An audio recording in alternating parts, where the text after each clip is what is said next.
Hello friends, എല്ലാവർക്കും പുതിയൊരു വീഡിയോയിലേക്ക് സ്വാഗതം. ഇന്നത്തെ കഥയിൽ ശ്യാമയുടെ കുഞ്ഞിനെ അർജുൻ എടുത്തിരിക്കുന്നു. അതിനുശേഷം സത്യാമ്മ കുഞ്ഞിനെ തരാനെന്ന് പറയുന്നു. എല്ലാവരും കൊഞ്ചിക്കാൻ വേണ്ടി മത്സരിക്കുകയാണ്. അതേസമയം ശാലിനിയും ഓട്ടോറിക്ഷയിൽ കുഞ്ഞുമായിട്ട് വരുന്നുണ്ട്. ശാലിനി കുഞ്ഞിനോട് പറയുന്നുണ്ട്, നിന്റെ അച്ഛൻ്റെ വീട്ടിലേക്ക് പോവുകയാണ്, നിന്റെ മുത്തശ്ശിയെ കാണാമെന്നൊക്കെ. സത്യാമ്മയുടെ വീട്ടിലേക്ക് സുസ്മിത വരുന്നുണ്ട്. സുസ്മിതയെ കാണുമ്പോൾ വിഷ്ണുവിൻ്റെ അച്ഛൻ ചോദിക്കുന്നുണ്ട്, നീ എന്തിനാണ് ഇങ്ങോട്ട് വന്നതെന്ന്. സുസ്മിത എപ്പോൾ പറയുന്നുണ്ട് കുഞ്ഞിനെ കാണാൻ വന്നതാണെന്ന്. സത്യാമ്മ എപ്പോൾ ചോദിക്കുന്നുണ്ട്, ഹോസ്പിറ്റലിൽ വെച്ച് കണ്ടതല്ലേ, പിന്നെ എന്തിനാണ് ഇങ്ങോട്ടും വന്നതെന്ന് ചോദിക്കുന്നു. വിഷ്ണുവിന്റെ അച്ഛൻ ചോദിക്കുന്നുണ്ട്, ഇവൾ ഹോസ്പിറ്റലിലും വന്നോ, പിന്നെ എന്തിനാണ് ഇങ്ങോട്ട് വന്നത്, പ്രശ്നമുണ്ടാക്കാൻ വല്ലതുമാണോ എന്നൊക്കെ ചോദിക്കുന്നു. സുസ്മിത എപ്പോൾ പറയുന്നുണ്ട്, കുഞ്ഞുങ്ങളെ കാണാൻ ആർക്കാണ് ആഗ്രഹമില്ലാത്തത്, അതുകൊണ്ട് കാണാൻ വേണ്ടി വന്നതാണെന്നൊക്കെ പറയുന്നു. സത്യാമ്മ എപ്പോൾ പറയുന്നുണ്ട്, ഈ വീട്ടിൽ നീ വരുന്നത് ഇവിടെ ആർക്കും ഇഷ്ടമല്ല, പിന്നെ നീ എന്തിനാണ് വരുന്നതെന്നൊക്കെ ചോദിക്കുന്നു. സുസ്മിത എപ്പോൾ പറയുന്നുണ്ട്, ഞാനെല്ലാം സത്യങ്ങൾ മാത്രമാണ് പറയുന്നത്, ആന്റിയുടെ കണ്ണിവിടെ എല്ലാവരും മൂടി വെച്ചിരിക്കുകയാണ്, അതുകൊണ്ടാണ് ആർക്കും എന്നെ ഇഷ്ടമല്ലാത്തതെന്നൊക്കെ പറയുന്നു. വിഷ്ണുവിന് അത് കേൾക്കുമ്പോൾ ദേഷ്യം വരുന്നുണ്ട്. സുസ്മിതയോട് പറയുന്നുണ്ട്, നീയല്ലേ അമ്മയോട് കള്ളത്തരമൊക്കെ പറഞ്ഞത്, ശ്യാമ പ്രഗ്നന്റ് അല്ലെന്നൊക്കെ, എന്നിട്ട് ഇപ്പൊ എന്തായി കാര്യങ്ങളെന്നൊക്കെ ചോദിക്കുകയാണ്. സുസ്മിത പറയുന്നുണ്ട്, അത് മാത്രമല്ല ശാലിനിയുടെ ഗർഭവും കള്ളത്തരമാണെന്ന് ഞാൻ പറഞ്ഞിരുന്നു, അതെങ്ങാനും സത്യമായിരുന്നെങ്കിൽ ഇപ്പോൾ ശാലിനി പ്രസവിച്ചിരിക്കേണ്ട സമയമാണെന്നൊക്കെ പറയുന്നു. ഏകദേശം ഈ സമയം തന്നെയായിരിക്കും, ഇതേ സമയത്തെന്നൊക്കെ പറയുന്നു. സുസ്മിത ശാരദാമ്മയോട് ചോദിക്കുന്നുണ്ട്, ഞാൻ പറഞ്ഞ സത്യമല്ലേ എന്നൊക്കെ. സുസ്മിത ചോദിക്കുന്നത് കേട്ട് ശാരദാമ്മ വല്ലാതാകുന്നുണ്ട്. സുസ്മിത ശ്യാമയോട് പറയുന്നുണ്ട്, ഈ കുഞ്ഞ് ഏതാന്ന് ചോദിച്ചാൽ കറക്റ്റ് ആയിട്ട് ആൻസർ പറയേണ്ടത് ശ്യാമ തന്നെയാണെന്നൊക്കെ പറയുന്നു. ആ സമയത്ത് ശ്യാമയും ഒന്ന് പേടിക്കുന്നുണ്ട്. ശാരദാമ്മ അപ്പോൾ കണ്ണ് കാണിക്കുന്നു. സുസ്മിത ശ്യാമയോട് ചോദിക്കുന്നുണ്ട്, ഇത്ര പെട്ടെന്ന് ഡെലിവറി കഴിഞ്ഞിട്ട് ഹോസ്പിറ്റലിൽ നിന്നും എന്താണ് ഡിസ്ചാർജ് ആയതെന്നൊക്കെ ചോദിക്കുന്നു.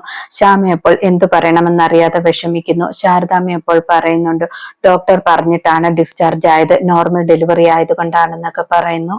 സുസ്മിത ഇപ്പോൾ പറയുന്നുണ്ട്, എല്ലാത്തിനുമാണെങ്കിൽ ആൻസർ പറയുന്നത് ശാരദാമ്മയാണ്, ഇനിയുള്ള കാര്യങ്ങൾക്കും ശാരദാമ്മ തന്നെ ആൻസർ പറഞ്ഞോളുമെന്നൊക്കെ സൂചിപ്പിക്കുന്നു. സുസ്മിത പറയുന്നുണ്ട്, എന്തായാലും ഇതിന്റെ പിറകെ അന്വേഷിച്ചൊന്നും ഞാൻ പോകാൻ പോകുന്നില്ല എന്നൊക്കെ.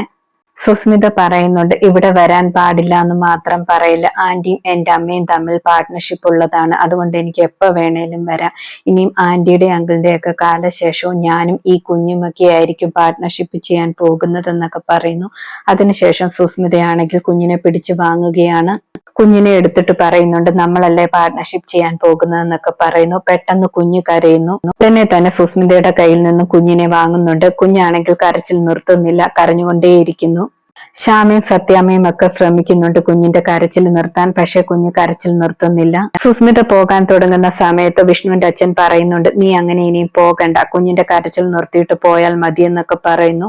സത്യാമ്മയും അപ്പോൾ പറയുന്നുണ്ട്, ഇനി ഞാൻ പറയുമ്പോൾ നീയും പോയാൽ മതി, ഇവിടെ നിന്നാൽ മതി എന്നൊക്കെ പറയുന്നു. ശാരദാമ്മ അപ്പോൾ വിചാരിക്കുന്നുണ്ട്, കുഞ്ഞിന് ശ്യാമയ്ക്ക് പാല് കൊടുക്കാനും പറ്റില്ലല്ലോ, പിന്നെ എങ്ങനെയാണ് കരച്ചിൽ നിർത്തുക എന്നൊക്കെ. രോഹിത്തും കുഞ്ഞിനെ എടുത്തിട്ട് കരച്ചിൽ നിർത്താൻ നോക്കുന്നുണ്ട്, ഒന്നും പറ്റുന്നില്ല. അവസാനം വിഷ്ണു പറയുന്നുണ്ട്, എന്റെ കയ്യിലോട്ട് തരാനെന്ന്. വിഷ്ണു കുഞ്ഞിനെ എടുത്തു കഴിയുമ്പോഴേക്കും കുഞ്ഞാണെങ്കിൽ കരച്ചിൽ നിർത്തി ചിരിക്കാൻ തുടങ്ങുന്നു. എല്ലാവർക്കും അതിശയമാകുന്നുണ്ട്. സത്യാമ്മ അപ്പോൾ പറയുന്നുണ്ട്, വല്യച്ഛനെ കണ്ടപ്പോൾ കുഞ്ഞിന്റെ കരച്ചിലൊക്കെ പോയെന്ന്. ശാരദാമ്മ അപ്പോൾ മനസ്സിൽ പറയുന്നുണ്ട്, വല്യച്ഛനല്ല, സ്വന്തം അച്ഛനെ തിരിച്ചറിഞ്ഞതിന്റെ സന്തോഷമാണ്, ബ്ലഡിനെ തിരിച്ചറിഞ്ഞതാണെന്നൊക്കെ പറയുന്നു. അതേസമയം ശാലിനിയും ഓട്ടോറിക്ഷയിൽ വന്നുകൊണ്ടിരിക്കുകയാണ്. പിന്നീട് വിഷ്ണുവിന്റെ അച്ഛൻ അർജുനെ കണ്ണു കാണിക്കുന്നു. അർജുൻ അപ്പോൾ സത്യാമ്മയോട് പറയുന്നുണ്ട്, ഈ കുടുംബം പൂർണ്ണമാകണമെങ്കിൽ ഒരാൾ കൂടി വരണം, ശാലിനിയെ കൂടെ വിളിക്കണമെന്ന് പറയുന്നു. ശാലിനി ഈ കുടുംബത്തിന് വേണ്ടി ഒരുപാട് നല്ല കാര്യങ്ങൾ ചെയ്തിട്ടില്ല എന്നൊക്കെ പറയുന്നുണ്ട്. പ്രീതിയുടെയും പാറുവിന്റെയും കാര്യത്തിൽ ചെയ്തതൊന്നും നമ്മൾ മറക്കാൻ പാടില്ലല്ലോ എന്നൊക്കെ പറയുന്നു. രോഹിത് അപ്പോൾ പറയുന്നുണ്ട്, ഈ കുഞ്ഞുണ്ടാകാൻ പോലും കാരണം ശാലിനിയാണ്, എന്നെ ശ്യാമയും അടുപ്പിച്ചത് പോലും ശാലിനിയാണെന്നൊക്കെ പറയുന്നു.